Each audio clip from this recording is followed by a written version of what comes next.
Estamos de volta com a parte 3 e última do informativo 845 do STJ, apenas julgados de direito penal.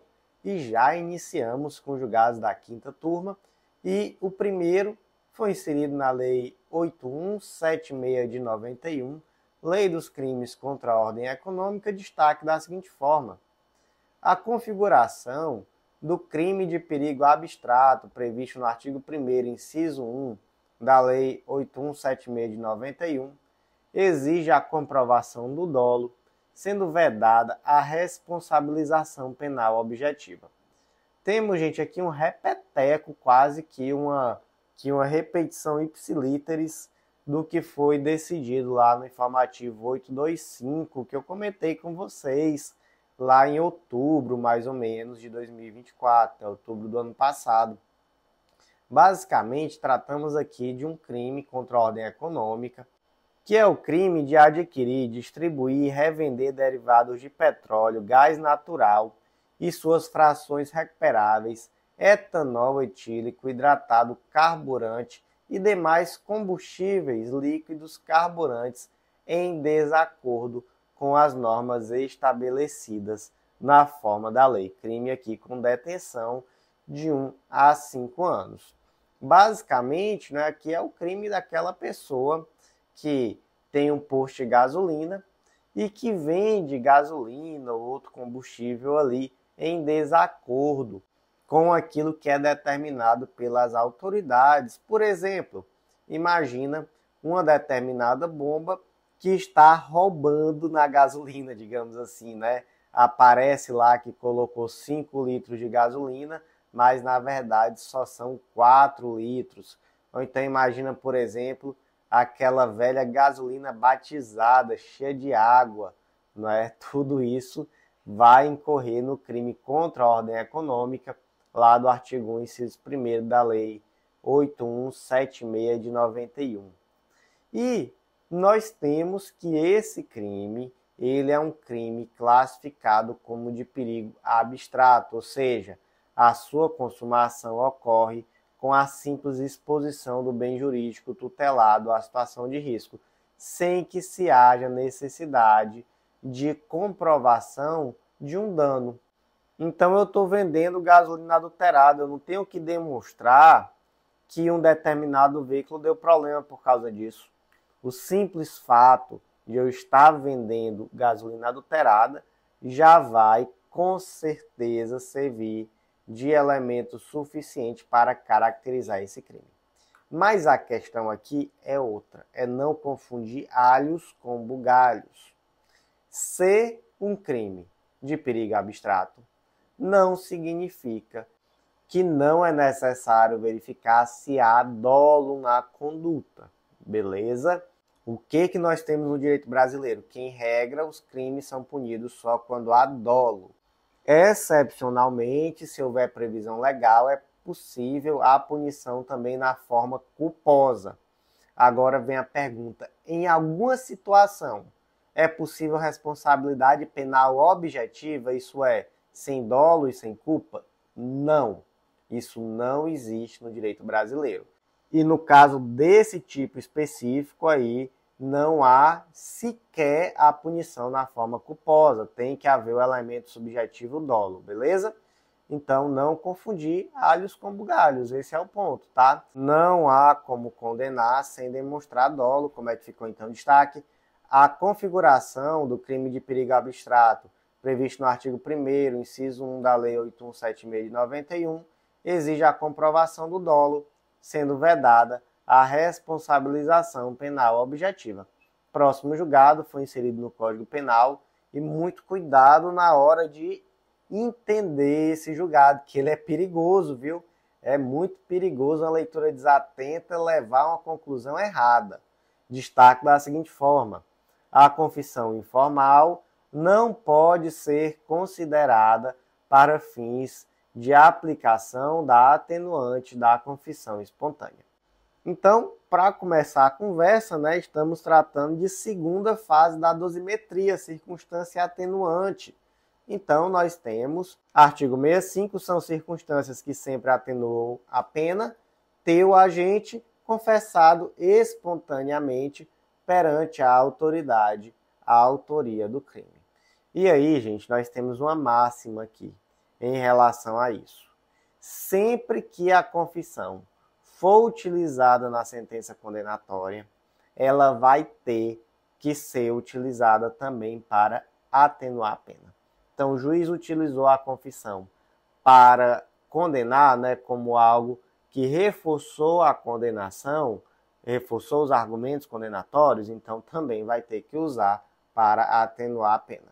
E aí não importa se é uma confissão judicial, né, então realizada em juízo, se é uma confissão extrajudicial, então formalmente perante a autoridade policial, se é uma confissão que foi posteriormente retratada, se é uma confissão que é parcial ou total, nada disso interessa. Nada disso interessa. Então, inclusive, nós temos a súmula 545 do STJ que diz que a confissão, quando for utilizada para a formação do convencimento do julgador, o réu fará jus à atenuante prevista no artigo 65, inciso 3d do Código Penal.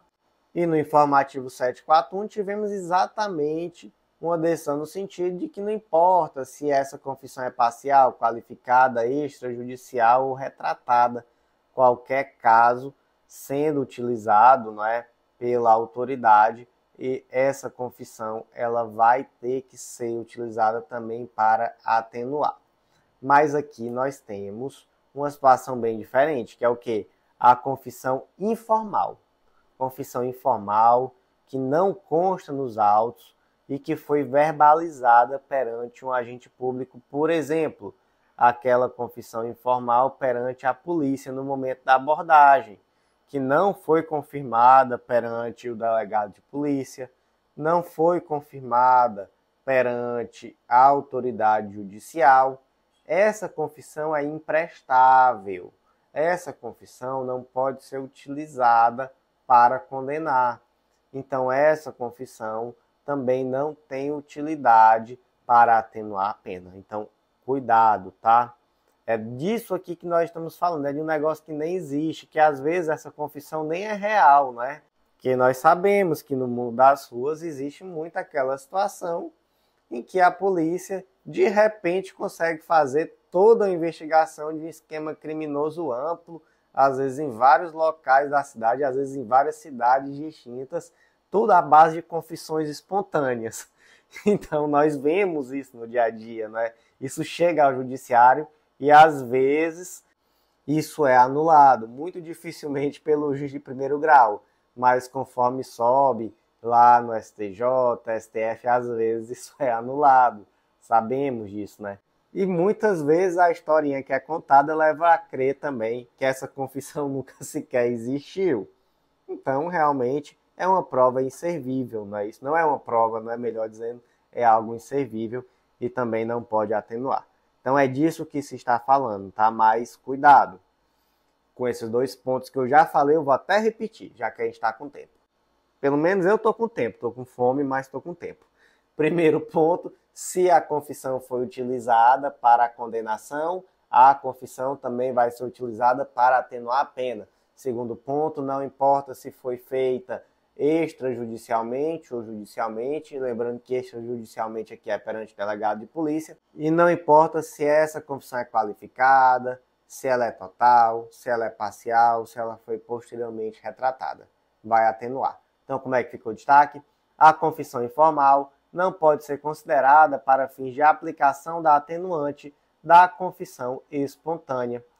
E o próximo julgado, que também é o último julgado de hoje, foi inserido no Código de Processo Penal Militar, destaque da seguinte forma: o Ministério Público possui legitimidade para interpor embargos infringentes no âmbito do Código de Processo Penal Militar. Bora lá, primeiro ponto, embargos infringentes. Hoje isso só existe no processo penal, né? No processo civil. Isso deixou de existir com o CPC de 2015, que substituiu os embargos infringentes pela técnica de julgamento ampliado. Mas no Código de Processo Penal ainda existe, e basicamente é quando há uma decisão não unânime de segunda instância. E aí é possível opor dentro de 10 dias esse recurso, que vai ser julgado por um órgão colegiado de composição ampliada. Nesse recurso, haverá uma restrição da matéria, aquilo que foi objeto da divergência. Qual detalhe? Por expressa previsão legal, só cabe embargos infringentes no processo penal quando a decisão for desfavorável ao réu. O Ministério Público não pode apresentar recurso de embargos infringentes no Código de Processo Penal. Agora vamos mudar o óculos do Código de Processo Penal para o Código de Processo Penal Militar. Aí vem a pergunta: no Código de Processo Penal Militar, o Ministério Público pode interpor embargos infringentes? Pode. Por quê? Porque não existe no Código de Processo Penal Militar essa mesma limitação que está prevista no Código de Processo Penal. Então, se não há limitação expressa, o que prevalece? Prevalece o princípio da paridade de armas e o Ministério Público vai poder apresentar o recurso de embargos infringentes, sim, aqui no âmbito do processo penal militar. Então, como é que ficou o último destaque de hoje? O Ministério Público possui legitimidade para interpor embargos infringentes no âmbito do Código de Processo Penal Militar. E, meus amigos, por hoje foi isso. Eu já estou ouvindo o barulho dos garfos ali na cozinha e estou aqui morrendo de fome, então que bom que acabou, vou correr para almoçar, mas eu te aguardo no nosso próximo podcast, viu? E aproveita e rapidinho deixa aquele comentário, compartilha com aquele amigo, compartilha na sua rede social, olha, tudo isso agradece demais, demais mesmo, porque com certeza você vai colaborar com o crescimento desse projeto. Então por hoje foi isso, eu agradeço a você que ouviu até o final e até a próxima.